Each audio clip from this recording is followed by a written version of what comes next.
Movement afoot across the United States that seeks to overthrow our legal system and the Constitution to replace it with a foreign legal system that upends our American way of life. It seeks to replace these foundational elements of our constitutional order with Islamic law, known as Sharia. The principles of Sharia are at odds with the Constitution and the laws of the United States. As Sharia fails to include due process, treats non-Muslims as second-class citizens, and prescribes barbaric punishments. All the while, polygamy, misguided corporal punishment for perceived violations of Islam, and acts of violence and terrorism on behalf of Sharia are permitted by its adherents. Sharia encourages violence, silences dissent, rejects religious freedom, and subjugates women and children. Let's be clear. This is not about having the freedom of worshiping a religion of one's choosing, such as Islam, but forcing a foreign legal code that is incompatible with our laws and legal system that provides unwanted consequences to the American people. It's everything we've fought against for more than 250 years. Thomas Jefferson recognized this problem at the beginning of the 19th century when he confronted Islamists in the Barbary Wars to keep trade lanes open and end Islamic religious slavery.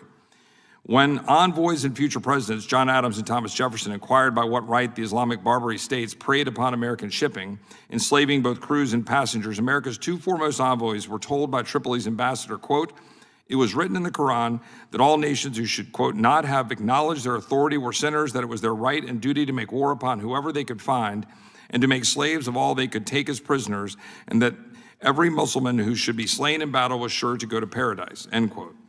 While the rest is history, with American Marines victorious on the shores of Tripoli as their anthem rings, the American people, this Congress, must recognize the same issue our founders identified and defeated over 200 years ago.